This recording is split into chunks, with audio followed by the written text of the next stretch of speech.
Hello and welcome to The Blind Angler. One of the most challenging things with fly fishing is tying your own fly, presenting it to a trout and getting the catch. Today we're going to look at tying the beginner's level of a buzzard.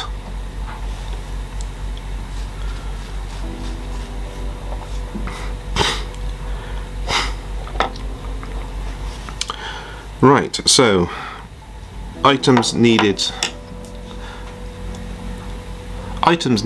for tying this fly: a vise, which they range from £10 up to over 100, and I would recommend that you get the best that you can afford. You will also need a bobbin holder, black thread, a needle. You will also need a pair of sharp scissors with a point, silver wire, and of course the hook. Now when making this fly you can use hook sizes from size 8 to 14, and today we're going to be using size 10. Now I start off by laying the black thread along the shank of the hook, with having a couple of inches in my actual hand at the tag end so I have something to tie off. But I just hold it on top and then wrap the line using the bobbin around the hook 6 times, working your way down the hook.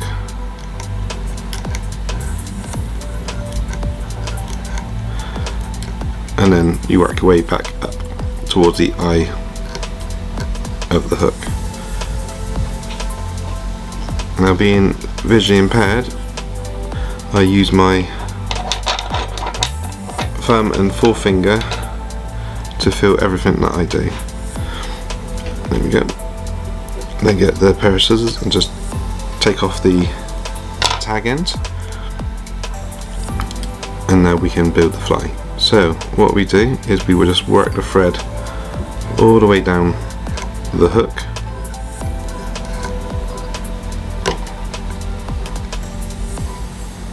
and I like to feel as I go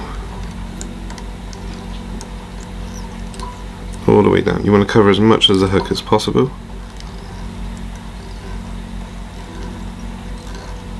You can also tie this fly in other colours as well: orange, green, brown, but we're doing black.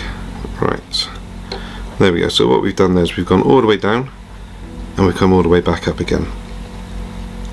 Now we get our silver wire. Now I like to bed this in early to give more of a secure hold. And what we do to bed it in is we actually put it underneath the fly, so it kind of sits between the shank of the hook and the actual point of the hook, so it's underneath. And the reason it goes underneath is because this will now weight the fly, so it'll add weight to the fly. You want it underneath, so when you cast out and you're retrieving at with the fly coming in the right way around. If you put the wire to the side or on top, the fly will swim upside down, and then that will affect your catch rate. So you want the wire underneath the hook, so you go all the way down to the base with the thread, and then all the way back up, using the thread to bed the wire to the hook. And as you can see, I use my fingers constantly to make sure I'm not going over the eye, like so. There we go. Now what we're going to do is we're going to go down the hook a few more times. This time we're going to take it to the bend. We don't want to go all the way to the end of the hook where we have been previously with the thread, because we want to create a tail image, so we need it to be thinner. So we just do that a couple of times, just down to the bend, down to the press bend.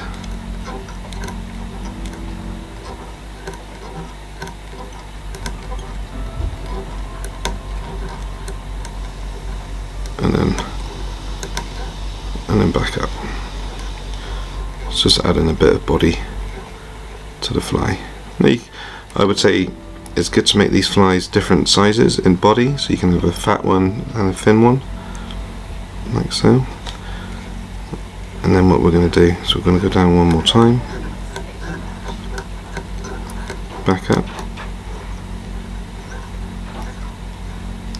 and now what we're going to do is we're going to let our bit more thread out, just pull on it, and we'll do bigger strides down the hook, just down to the bend, and then back up again. The reason for this is this will add a rib to the fly,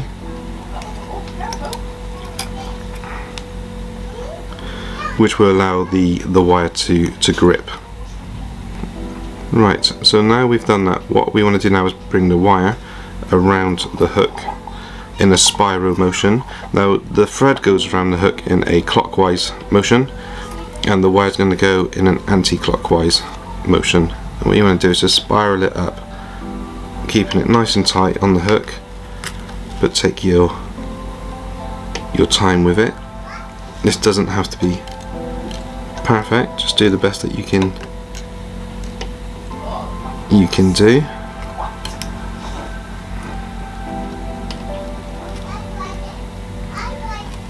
Nice and easy.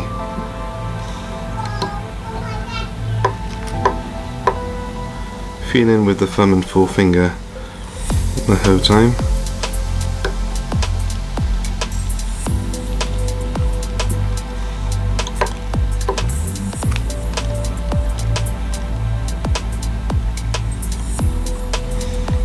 Being careful not to catch the bobbin.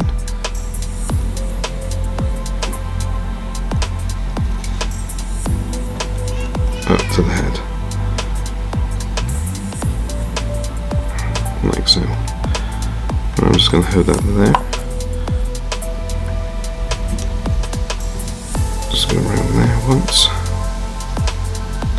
and then what we do is we go around with the bobbin, just around the head section.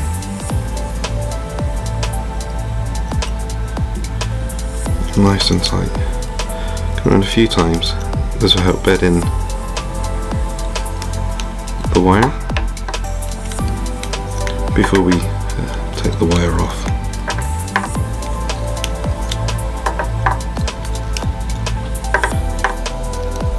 Like so.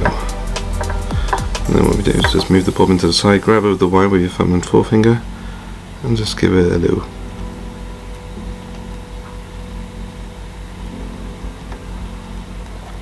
don't use the scissors because you'll blunt your scissors. There we go.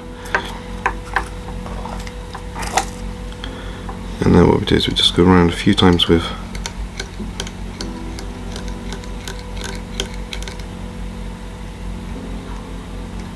making sure we're not going on the eye. Let's just get the needle, and what we do is just put the needle through the eye of the hook, making sure that it's clear. Yep, which is perfect. Brilliant. Then we just build up the head a little bit, like so. Pull off a bit of thread. So we're going to tie it off now.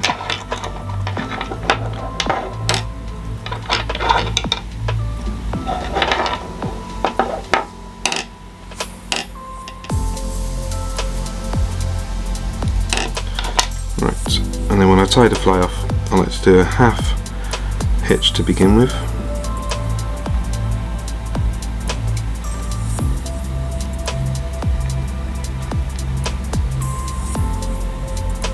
Again, just using the thumb and forefinger to feel what you're doing.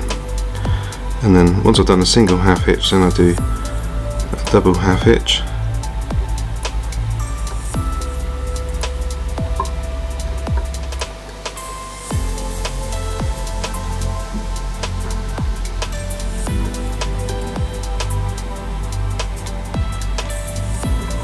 Do one, and then do another.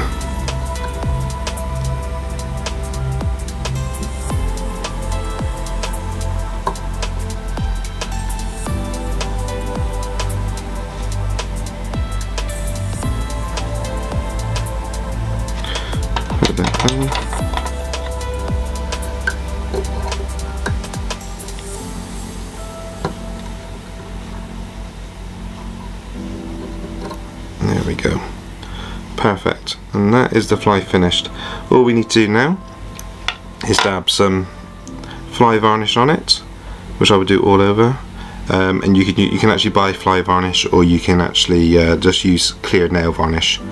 But yes, you do 2 coats of that, and then once it's dried, that's ready to go. Perfect. Now the test is to see if the blind angler special will catch us a fish.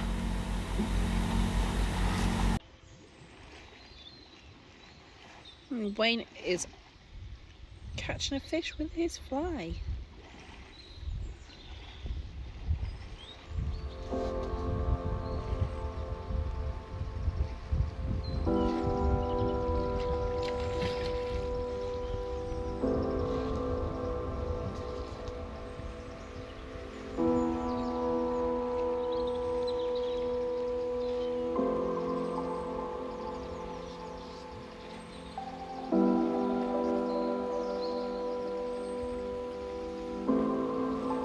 You didn't extend a net.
Here we are, first fish of the day. There's a nice 3-pounder caught on a blind angler special. Wow, what a lovely fish to round off an absolutely beautiful day. I hope you guys found this video interesting. Thank you very much for joining us, and until next time, stay safe and tight lines.